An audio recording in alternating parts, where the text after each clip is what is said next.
Hey everybody, Mrs. Mancuso here, giving you a little lesson on ions.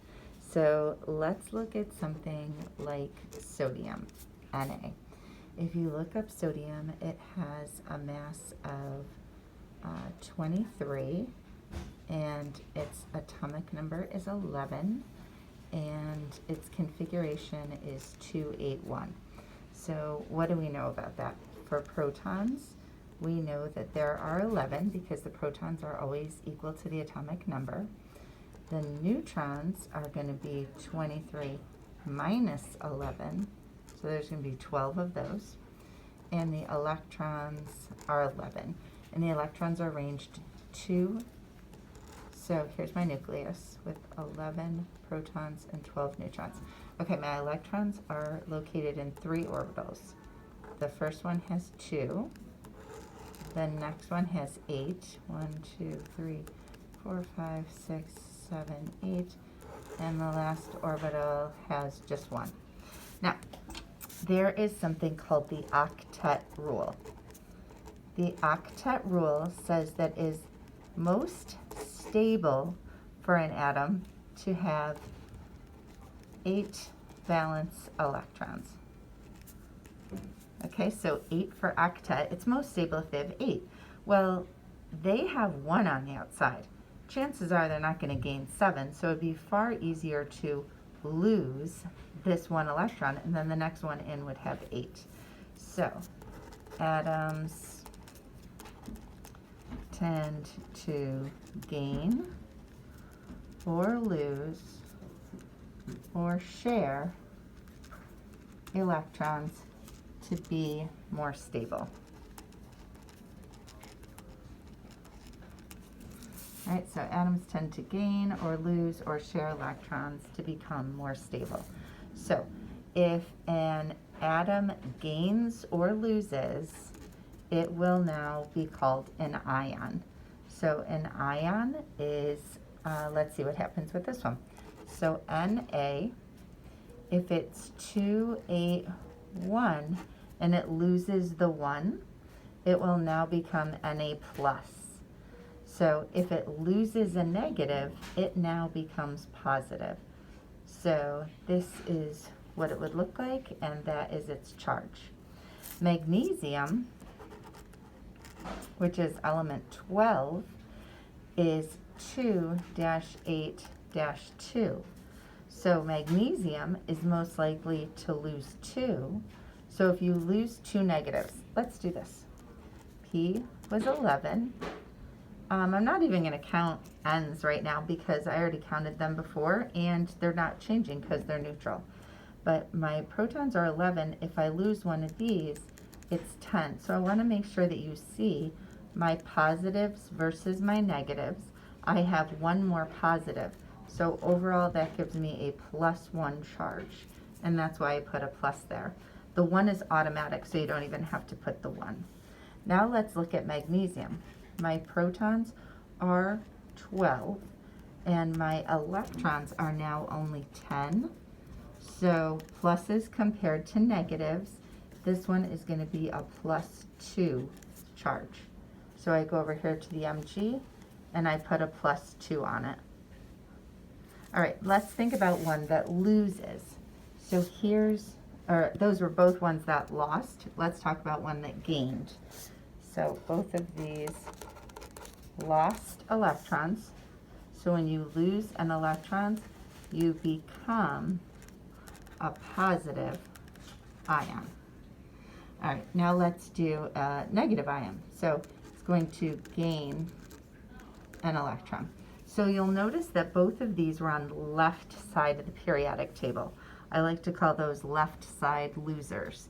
And if you look in the top right corner, so I'm going to draw a little square like that. If I had sodium here, the 11 would be here, the 22.9, whatever it is up here. Up here is the +1. This tells me the most common oxidation state, or the most common charge that sodium would undergo.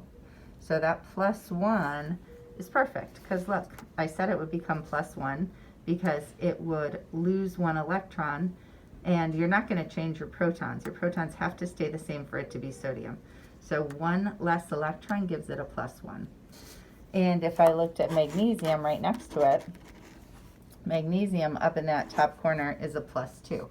So those charges up in the top right corner tell you the most likely charge that they'll take on. So those again, left side of the periodic table, lose electrons, become positive. Now I want to go to the right side of the periodic table, not the last column, because the last column, actually it's good to look at the last column right now. So if this is my whole periodic table, I want you to look at this last column over here. These are what I call the noble gases. And I want you to see what they each have in common. And if you look at them, okay, so it's probably a good time to point out hydrogen and helium. Hydrogen and helium, hydrogen just has 1 electron, helium has 2 electrons. If you remember, back when we drew an atom, you can only fit 2 electrons on the first shell. So even though they don't have 8, they are stable because, well, not hydrogen, but helium is stable because it has that 2 electrons. It has a full first shell. So everybody else, look at their last number. All of them end in 8. And remember, 8 is great. 8 satisfies the octet rule. So noble gases do not gain or lose or share electrons to be stable because they already are stable. All of these are the most stable ones on the periodic table. So I want you to look just in right there. That's going to be fluorine. So fluorine has a mass of 19, an atomic number of 9, and underneath it says 2-7. All right, what do we know? Protons are 9. Neutrons are 19 minus 9, so that's 10. And electrons are 9. 2-7. So I've got 9 protons, 10 neutrons here in my nucleus. And I have 2 rings. The first ring is 2. The next ring is 7. 1, 2, 3, 4, 5, 6, 7. Well, 8 is great. This has 7. So what it would really like to do to become more stable is gain 1 more electron. So if I change it to if I take off the 7 and I change it to an 8, so I don't want to get rid of the 8, I want to keep the 8. So if I change it to 2-8, I now have 1 more. So this 9 just became 10 electrons.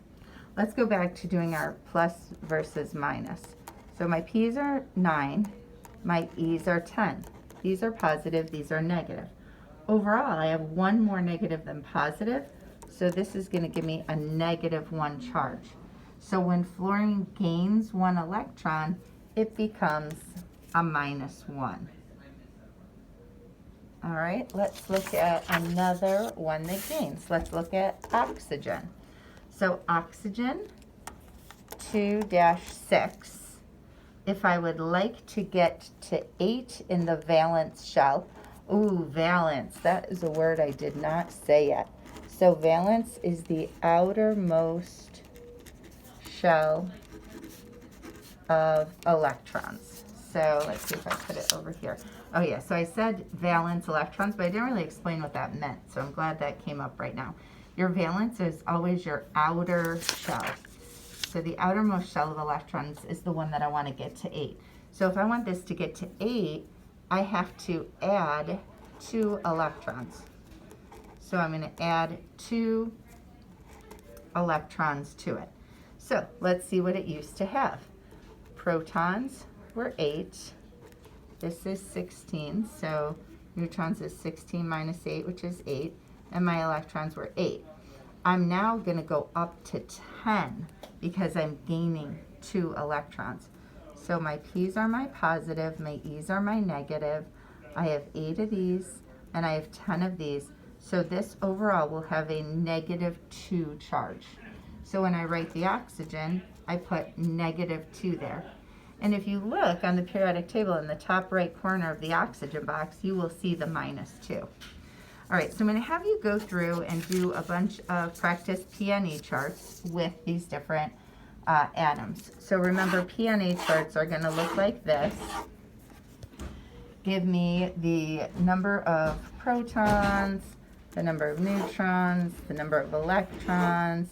Is it an atom or an ion? And very often they will also have mass on here. So let's look at some. Let's say we have chlorine, and the chlorine is a -1. So I can look up the mass of chlorine, and the mass is 35. And I can look up the atomic number of chlorine, and the atomic number is 17. So 35 minus 17 would give me 18 neutrons. And then normally electrons would be 17 to balance out. But this is a -1. So if it's a -1, it has one more negative than positive. So one more of these, so that means this would be 18. And then it is definitely an ion because it has a charge on it. All right, let's do another example. Let's say there's 10 electrons, but the number of protons is 7. So that tells me there's 3 more negatives. So over here, I know this is going to be a -3. And then I just look up what element 7 is, and it's nitrogen. So that's how I fill that in. And then I could look up the mass of nitrogen, and the mass of nitrogen is 14. So 14 minus 7, there'd be 7 neutrons, and it's definitely an ion because any time that my proton column and my electron column are not the same, I know it's an ion. All right, let's do one that has a positive charge. So let's do calcium. So calcium plus 2. So the mass of calcium is 40. Calcium's atomic number is 20. 40 minus 20 tells me there's 20 neutrons. And now normally the electrons would be 20, but I look over here and it's plus 2. If it's positive, that means I lost 2. I have 2 more positives than negatives. So 2 more means I can only have 18 of these. And it is an ion because it has a charge. All right, so I want you to go through and do the practice sheet. Write down any questions that you have for me, and let me know what you would like to review again tomorrow.